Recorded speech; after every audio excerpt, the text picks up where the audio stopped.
All right, welcome back. Today I thought it would be a nice change to use something that almost everyone has at home. So instead of using watercolor, I have here some coffee grounds that I've already actually used, but I added hot water to it. So this water was actually boiling and then I added the coffee to it. And then I also have tea. So I think this is like an Irish breakfast tea, but you can really use any tea. And there's different varieties of tea. So the fruitier teas usually have different red colors in them. And that is one way to get a different type of watercolor. So I've already drawn out a picture to try these colors out on. And I also have a little extra paper here to test my colors. This is all about building these up. So if it's not as dark as you want, let it dry and come back and do another layer of it. If it's too dark, I have an extra cup of water here. All right, so we're gonna go ahead and for the honeycombs, they actually are darker around the edge and then the lighter is in the middle of it. So I think I'm gonna try my coffee first.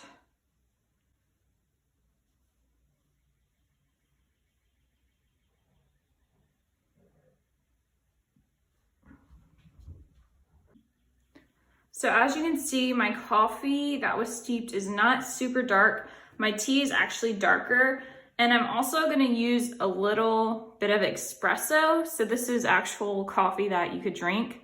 So we'll see how that does too. So we'll put 3 in the mix.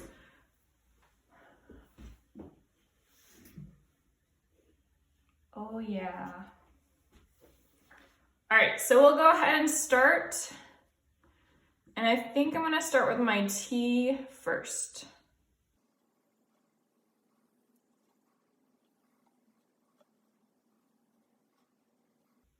So it's always important to keep a highlight in these, an area that stays white.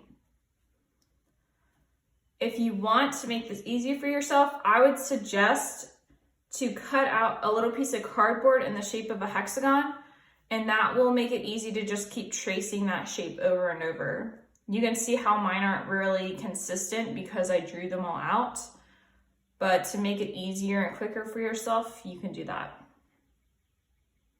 My advanced 8th graders actually did a project based off of saving the bees. So this is my inspiration from that lesson.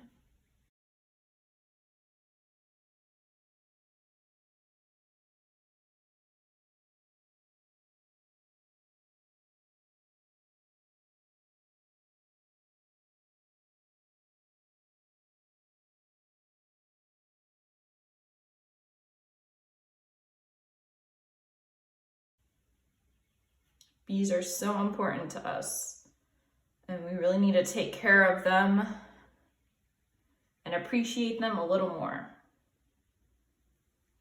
So when you're making these colors, you don't really want to use them when they're really hot because they need time to steep and get that color.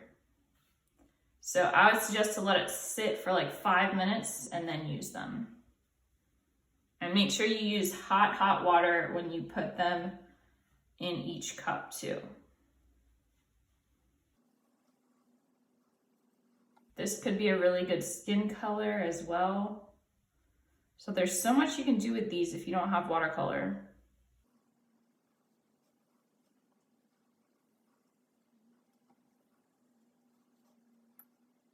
You can even tea stain your entire paper, and that gives it an older look effect. And you can ball up your paper, crinkle it, and then flatten it back out. And that makes it look like a really old piece of art.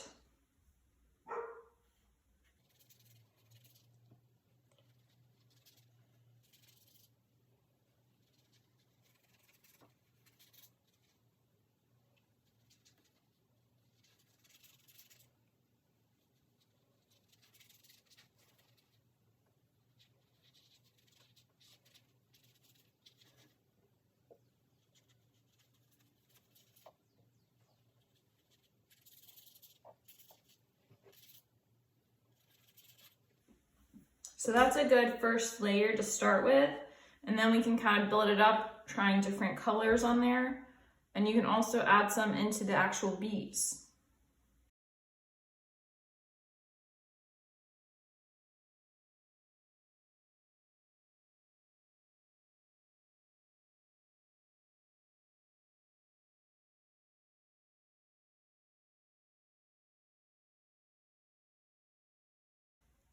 Some people, when they use the coffee grounds, you can kind of see how the coffee grounds come out with the water. That's one way you can create a texture with this as well.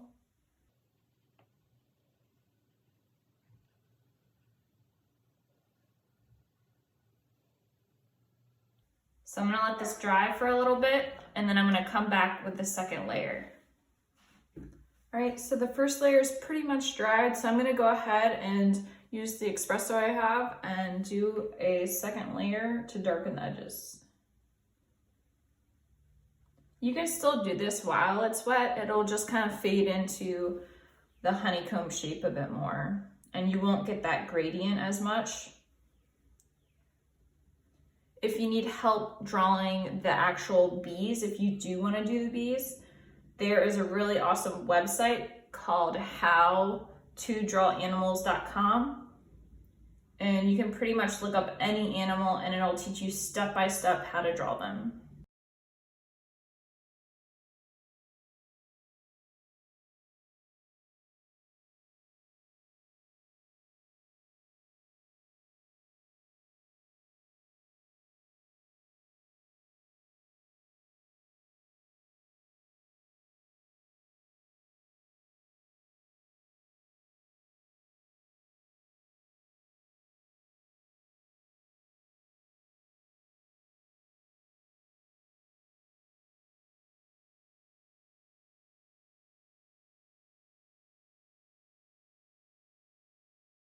All right, so now we're gonna work on the bee, and I'm gonna use my coffee grounds to get a darker texture where they should be black.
So there we go. I think it turned out pretty cool just using tea and coffee.